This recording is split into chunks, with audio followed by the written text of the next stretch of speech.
Padahal sesungguhnya kekafiran itu sifat tertutup. Tertutup pikiran kita, tertutup wawasan kita, merasa paling benar, merasa paling hebat. Itu sifat-sifat ketertutupan kita. Tertutup itu bahasa Qur'annya adalah kafir. Jadi orang kafir itu bukan orang lain. Ketika kita punya sifat tertutup, merasa paling benar, merasa paling hebat, tertutup dari pandangan orang, sulit menerima kritik, sulit menerima nasihat. Ketika kita menutup diri, sebetulnya kita masih memiliki sifat kekafiran. Itu yang harus diperangi. Dan itu kata Allah ada di sekitarmu. Makanya pantas kalau Allah mengatakan dalam Quran surat Al-Fat, Muhammadur Rasulullah wallazina ma'ahu asyidda'u 'alal kufar. Jadi cirinya umatnya Nabi Muhammad itu bersikap tegas terhadap kufar, ketertutupan. Perangi itu. Jadi yang harus diperangi itu bukan orang lain.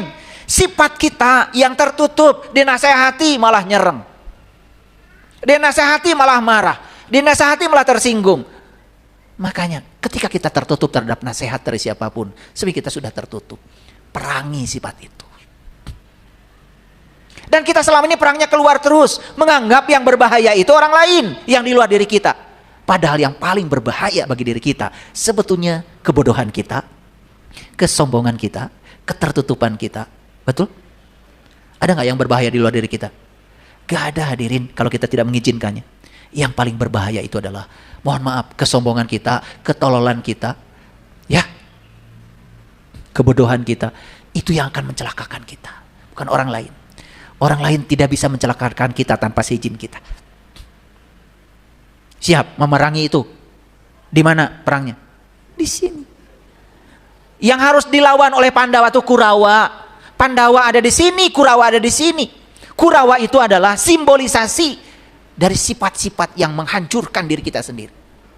Kesombongan, ketertutupan, kebodohan, keterbelakangan, kegelapan. Itu semua adalah kekafiran yang ada dalam diri. Kalau kita perangnya ke dalam, tidak akan merusak orang lain di luar diri kita. Tidak menyinggung siapapun. Tetapi dampaknya apa? Ketika perang ke dalam, dampaknya akhlak kita menjadi berubah. Dan perubahan ke dalam, itu merubah situasi yang di luar. Hebat. Hebat sebetulnya. Jadi kalau ingin mengubah situasi di keluarga, jangan ubah suami, jangan ubah istri, ubah dirimu. Saya yakin kalau kita mengubah diri ke dalam, pasangan kita akan berubah dengan sendirinya tanpa kita mengubahnya. Karena setiap perubahan keluar pasti ada perlawanan. Ulangi, setiap perubahan keluar pasti ada perlawanan. Betul? Daripada kita mendapatkan perlawanan, ubah aja ke dalam. Tapi mengubah ke dalam luar biasa dampaknya. Ketika kita berubah, maka situasi di luar menjadi berubah. Ketika kita merubah, oh ternyata saya kurang perhatian nih sama pasangan saya. Rubah dirimu. Beri perhatian. Apa dampaknya? Pasangan kita juga akan ngasih perhatian lebih. Betul? Sesederhana itu. Siap perang. Kemana? Wa ma arsalnaka illa rahmatan lil alamin. Mungkin bosan ya dengar ayat ini, tapi saya mau kasih tahu, surat Al-Anbiya ayat 107 ini bagi saya luar biasa. Dan tiadalah kami mengutus kamu melainkan untuk menjadi rahmat. Tahu rahmat? Dari rahim juga. Jadi sebetulnya rahmatan lil alamin itu artinya supaya menjadi sumber cinta, sumber sukacita, sumber kedamaian, sumber ketentraman, sumber kearifan, sumber kebijaksanaan. Jadi kalau para nabi, para rasul itu diutus ke dunia itu menjadi sumber cinta, berarti kita para pengikutnya pun tidak diutus ke sini kecuali untuk menjadi sumber cinta. Dan orang yang telah menjadi sumber cinta, dia tidak pernah memaksakan cinta pada orang lain. Dia mengungkapkan cinta pada orang lain. Maka hadiah mengungkapkan cinta, hanya cinta. Saya tanya, mau gak dicintai orang? Caranya gimana? Tolong dong kalian cintai aku gitu. Ditertawakan orang. Kalau ingin dicintai orang, satu kuncinya, ungkapkan cinta pada orang lain. Ungkapkan perhatian pada orang lain. Ungkapkan cinta pada orang lain. Hadiah mencintai, pasti dicintai. Itu yang disebut dengan melawan kekerasan dengan welas asih. Karena kekerasan tidak bisa dilumpuhkan dengan kekerasan. Kekerasan hanya bisa dilumpuhkan dengan welas asih. Dan untuk menjadi welas asih, berarti kita harus jadi apa? Sumber cinta, sumber sukacita, sumber kedamaian, sumber ketentraman, sumber keadilan, sumber kebijaksanaan. Keren. Orang yang semacam ini, kemanapun kehadirannya, selalu menjadi berkah bagi semesta. Dan orang yang semacam ini, oleh semua makhluk dirindukan kehadirannya. Pohon merindukan, air merindukan, udara merindukan, dirindukan. Kenapa? Orang yang sudah welas asih itu tidak mungkin membuat kerusakan di muka bumi. Ada pohon kering, langsung ambil air, siram. Orang yang welas asih begitu. Yang tidak punya welas asih, lihat pohon kering juga biasa-biasa saja. Saya bermasalah nih dengan diri saya. Kalau di rumah ada pohon kering itu, aduh, sedih saya. Salah saya. Dan saya bilang sama pohon, maaf ya, kamu kan tangannya sudah dititipkan kepada saya. Pohon walaupun di samping air, dia tidak bisa ngambil air. Karena tangannya dititipkan Allah kepada kita. Makanya saya merasa bersalah kalau ada pohon yang kering. Karena mereka nggak punya tangan, mereka nggak punya kaki. Dan tangan dan kaki Allah buat mereka sudah dititipkan kepada saya. Saya sering menegur kaki dan tangan saya. Aduh, saya tidak berguna nih. Sampai ada pohon di rumah saya yang mati. Istri saya tahu, anak saya tahu. Di Jelekong kita punya tanah 5 hektar, kalau ada pohon mati, saya pasti mengambil tindakan. Ada pohon yang sekarat pun saya rawat, ya, jangan sampai mati. Salah kita. Karena mereka nggak punya tangan, mereka nggak punya kaki. Dan tangan dan kaki mereka itu sudah dititipkan Allah kepada kita. Yadullah fawqa aydihim. Hadirin, tangan ini istimewa. Bukan sekedar untuk berkarya. Bukan sekedar untuk mengambil berkah. Tetapi berkah yang sudah diambil lewat tangan kita untuk dibagikan kepada orang-orang yang membutuhkan. Itu yang disebut dengan rahmatan lil alamin. Makanya Gus Dur mengatakan, tebarkan Islam yang ramah, bukan Islam yang marah. Ramah, kata dasarnya rahim juga. Betul? Ya ramah, coba lihat kata ramah. Kan rahim juga. Sudah diadopsi jadi bahasa kita. Jadi orang itu tidak bisa ramah kalau tidak punya rahim. Kalau tidak punya rahim, tidak punya cinta kasih. Keramahan itu tidak bisa dibuat-buat. Keramahan itu adalah bawaan. Karena dia sudah menjadi sumber welas asih. Orang yang sudah menjadi sumber welas asih, ramahnya itu tidak dibuat-buat. Karena ramahnya sudah bawaan, alamiah. Hadirin, Quran surat Al-Maidah ayat 32. Kalau saya bacakan bahasa Arabnya terlalu panjang, saya bacakan bahasa Indonesianya. Oleh karena itu kami tetapkan bagi Bani Israel. Siapa Bani Israel? Bani itu orang, Isra itu berjalan, El itu Tuhan. Jadi Bani Israel orang yang berjalan menuju Tuhan. Hati-hati, ya, jangan disamakan dengan yang nama negara. Itu mereka meminjam nama itu karena tahu kalau nama itu bagus di Quran. Tapi Bani Israel yang sebenarnya orang yang berjalan menuju Tuhan, siapapun yang berjalan menuju Allah, kata Allah, wa anni fadaltukum alal alamin. Aku akan berikan keutamaan.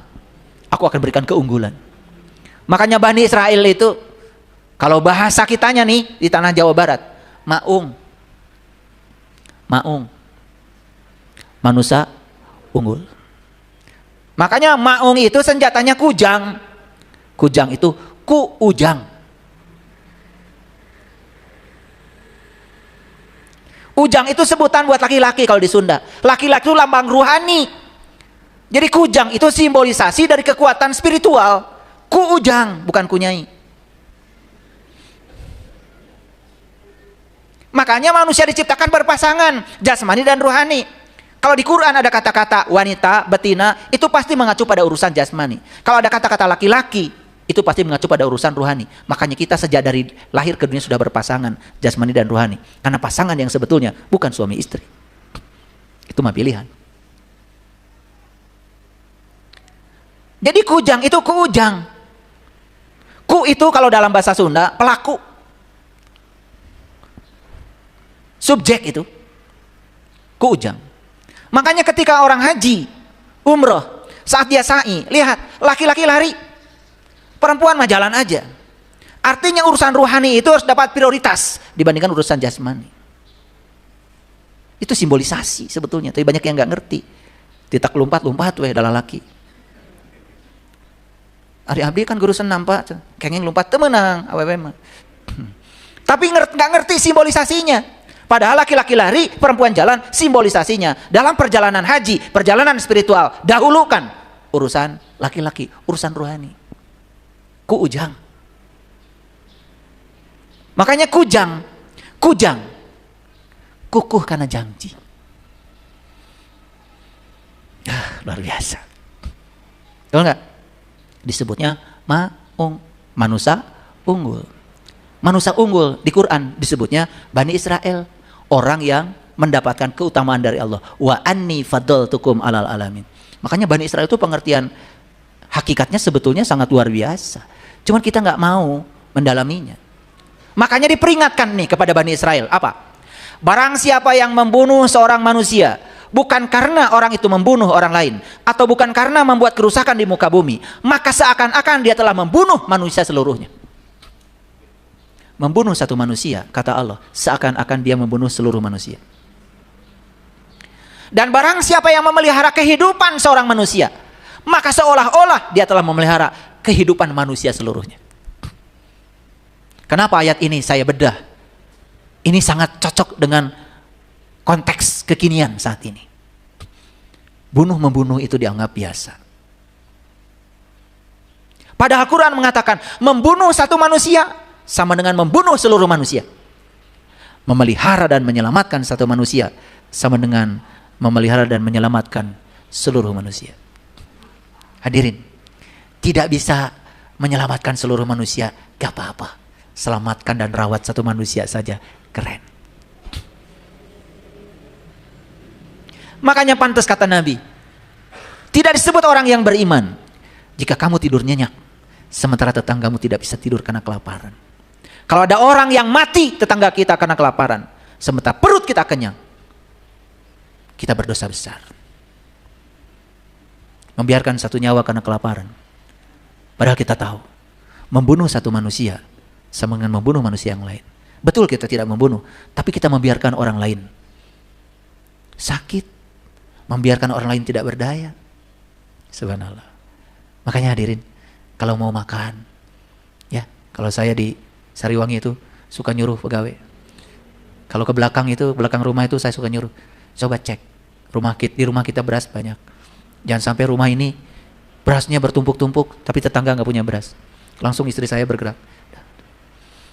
Saya kalau parkir mobil seperti ini, tahu-tahu di bagasinya udah banyak aja oleh-oleh, udah beras, ada apa-apa. Sampai di rumah langsung bagikan. Saya takut, saya makan kenyang, sementara tetangga saya tidak bisa makan karena kekurangan. Jadi akhirnya hadirin, iman itu bukan soal berapa rajin kita ke tempat ibadah, walaupun itu juga penting. Tapi iman yang sesungguhnya adalah bagaimana cara kita memperlakukan orang lain seperti kita ingin diperlakukan.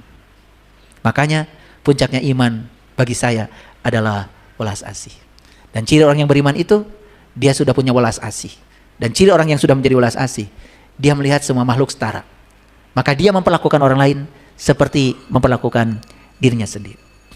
Jadi sudah saatnya kita berhenti memukul dengan keras sehingga orang lain menderita. Sudah saatnya kekerasan ya disadari, karena kekerasan hanya akan menimbulkan lebih banyak lagi kekerasan. Bahkan sekarang manusia berlomba-lomba menciptakan pabrik senjata hanya untuk mendapatkan keuntungan dari nyawa manusia lain.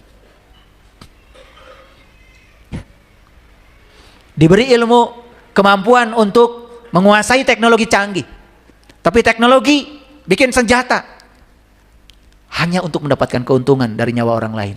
Padahal membunuh satu manusia sama dengan membunuh seluruh manusia. Merawat satu manusia sama dengan merawat manusia, seluruh manusia. Welas asih adalah satu-satunya cara mengurangi kekerasan.